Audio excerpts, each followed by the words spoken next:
everybody, this is Chris from Stylharmony.com and blog-stylharmony.com, and today I'd like to show you how to make these very nice background or pattern papers without using a lot of things. You normally already have these products home. You can use glue or Mod Podge. This kind of Mod Podge I use for paper. It's very nice and it has a very glossy finish. Or you can use a regular glue like a glue all. You're also going to need a brush, a flat brush, a little bit like this one, or even larger. You can use one of these if you want. It's not a big deal, no difference. And you're probably going to use also something very thin you can draw with or make designs with. And that's enough. Paper, any kind, any thickness, and any color you want. If you're using another glue, just make sure that this glue will dry clear. It mustn't dry white because your effects are not going to be as nice. And as you can see on these papers, it has a glossy finish because the Mod Podge has. If you're using your Elmer's glue, it will have a matte finish. These are different samples I made. This morning, before doing this video, I will need to make sure that I could have different patterns to show you, and this is another one. And they all have a little glossy background.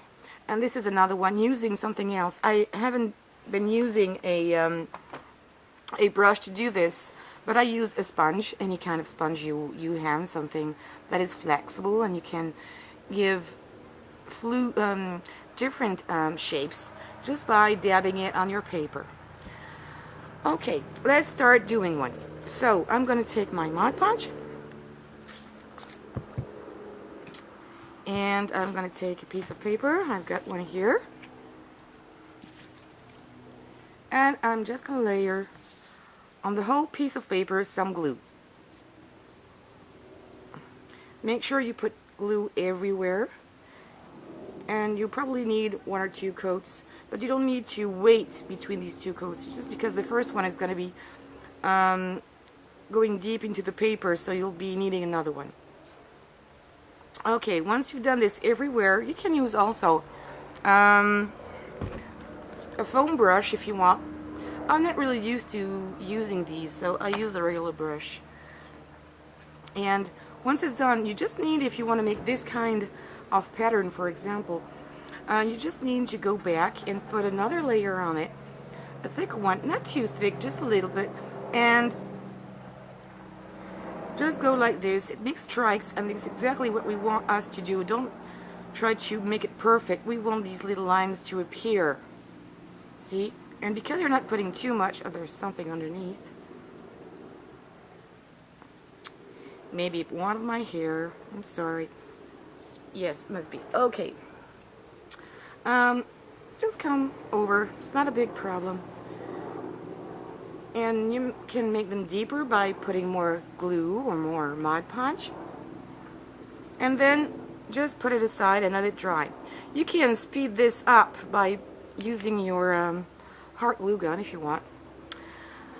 This was a plain one. I'm going to make another one a little bit different to show you how to make these patterns.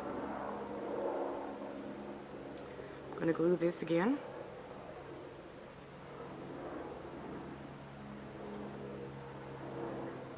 And I'm going to put stripes the other way, but not everywhere, just like this. So your background is a little bit going to look like, how do you call this? Not a painting, but you know what you use to make paintings. There it goes. I'm going to put it here to let it dry. And I'm going to make another one using another kind of pattern. Very easy. And this time I'm going to use the back of my brush and I'm going to draw on my paper and onto my glue. I'm not going to wait that it is dry. Certainly not. You're going to do it right now. And I'm going to do this example. You can draw whatever you want and do that all over your paper. See, this is easy. You don't need to know how to paint to do that. And let it dry this way. Gonna move this away.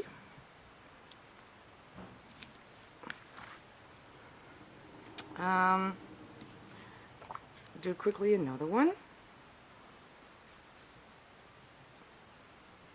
Nice coat on it. You can use any kind of color you want. You can use green. I'm using green here for the example, but you can use blue, you can use red, you can use yellow.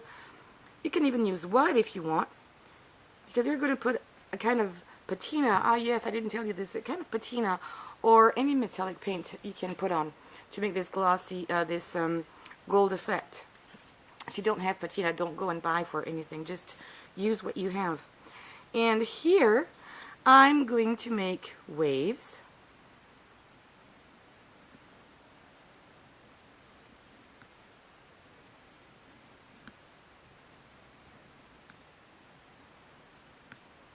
Or, I'm not going to do all the drawings, I'm just going to do it on this. Oops. I have put glue everywhere. And if you don't like what you've done, you just can put back some glue on the top and do something else. You can do some swirls like this and put some everywhere. Take some tissue paper like this, you know, or napkin paper, just to take the glue out of your brush. Oh, and by the way, talking about glue, it is very easy to take glue out of your brush anyway. You just need to put this into water very quickly once you're done with it, and then use a little bit of soap to take all the glue off. Very easy, and if you don't do it very quickly, you can use your brush over and over again with no problems. Okay, this is another kind of pattern you can do, and let it dry or speed this up with your heat gun. Another example here. This is what I've done already. I've done a few examples of these. And now, what I'm going to do, I'm going to put this aside. And it's sticking to my paper. I think you'd rather do this on a wax paper because it won't be sticking to it afterwards. This would be a much more intelligent thing to do than what I'm doing right now, but if this is just an example. But if you have wax paper, do use this on a wax paper because it won't stick it. Once it's dry, I'm going to take this away. When it's dry, you're going to have something like this, and you see it's very, very glossy. Can the camera pick that up? Yes, it can. It's very glossy, and you've got all the patterns I've done. This is another one I've done. Just putting lines this way, and then lines across them, and this is what happens. And my swirls are here, about the same that I've done here before. And to make this one, I'm going to show you how I did this. Let me take another piece of paper, and I'm going to use my, it's like foam.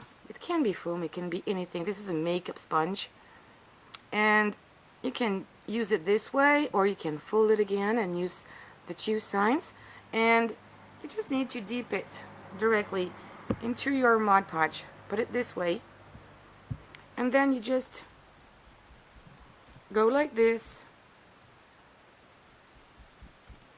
and put some here, all over the place, all over your paper. Oh no, I know what it is. It's my cat's hair. Ooh, I'm sorry. I took her to the vet this morning to see everything was okay. Since I'm moving, I needed a certificate to go to Panama, and she's fine. And that's probably enough. You can put much more. Try to put enough to have a kind of a relief, because when it's going to dry, it's going to stay like this. The white is going to go off because it clears, it dries clear, but there's going to be a little depth in it, and this is what is important. Oh my goodness, there's a lot of cat hair going here. Just say you didn't see it, okay? Right. Okay. Once everything is dry, put that aside too. Once everything is dry, you're going to take a craft piece of paper, just something average. This is just a plain photocopy paper. And to apply your metallic paints or your patina on it, what you can do is use this in a very expensive tool. You're going to fold this paper into, for example, this width, and make a little folding here, and this is where you're going to hold your paper. And you're going to put your patina on your paper this way. If you put it with your fingers, you might put paint or patina everywhere, even in the creases. And this is not what we're really looking for. We want to have some patina, some gold, or some how do you call this, silver paint, but not everywhere to have this effect. Okay? So I've got this one. It's from GDO, and it's called Gilding Wax. I don't know if you can see this properly. You don't need this. It just happened that I had it, but you can use any other kind of paint. What you're going to do, you're going to put a little bit of paint here on it, on your piece of paper. Don't put too much. You better do this a few times, but not do it once and very thick. Very thin coat, and once your paper's dry, oh gosh,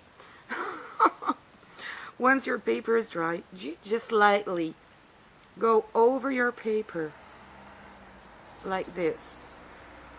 I barely touch it. I've touched it here with my fingers, but anyhow, you understand what I meant. And you slightly go here, and I put more on my paper. I'm going to turn the paper and slightly go over it in order to put this gold color on it, but randomly and not everywhere. And it's done. Your background is done. It's shiny because your Mod Podge is shiny. It has a shiny finish, and you have this gold paint on it. I'm going to give you another example with the swirls. I'm going to put my paper back into shape. I'm going to put some paint here. And I did this because you need a flat support, something flat. It can be a brush if you have a flat brush or anything else, so it won't go everywhere into the creases. And then I'm going to slightly, very slightly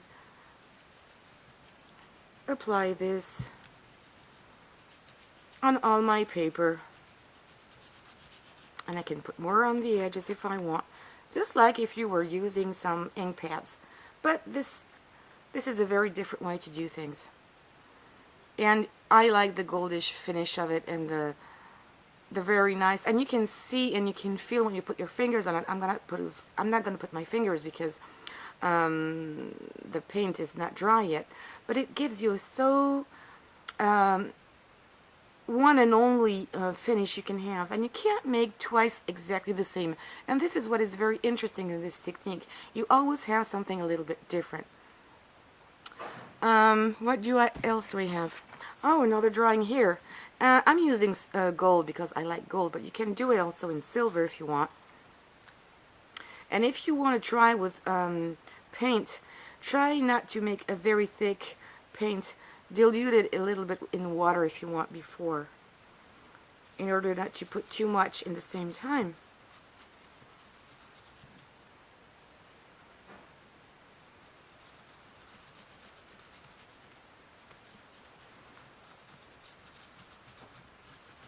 And very slightly go over it.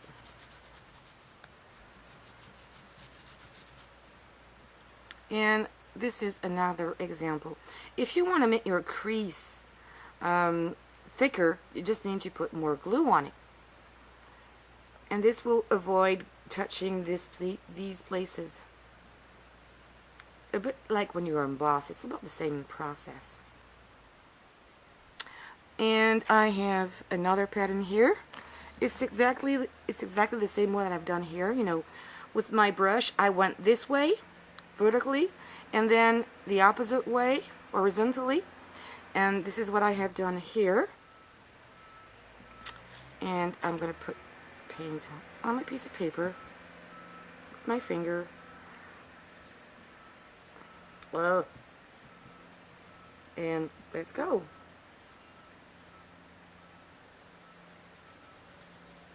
Slightly. Just a little bit. I'm not pressing hard, promise me. I'm not pressing hard.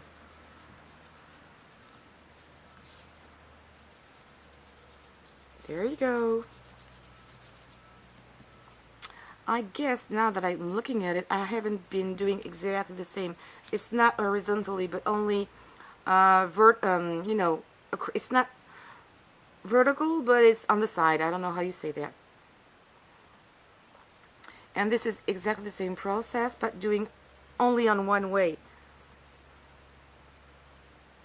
So here are the few samples I made to show you that you can do very, very nice backgrounds using almost nothing.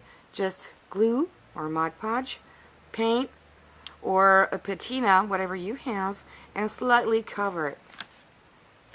And this example is what I made here. And you can really feel it. If you emboss something, it would look about the same. But you did it. If you don't have any embossing folders and embossing machine as a Big Shot or any other brand, whatever, you can still do things by yourself. I did this on small squares of paper, but of course you can do this on a bigger. And you don't have to use thick papers. You can use any kind of paper already that you have in your stash. I mean, this will go perfectly. And you can use this as a background, and on your card put another piece of paper on it where you stamped or you have written a message. Well, afterwards it's up to you to know what you want to do with it. Well, this video is over now, so if you have enjoyed it, please put your thumbs up and click on I like. If you have any comments or questions, leave them below and I'll answer you as soon as possible. And that's it. Have a very nice week and take care. Bye-bye.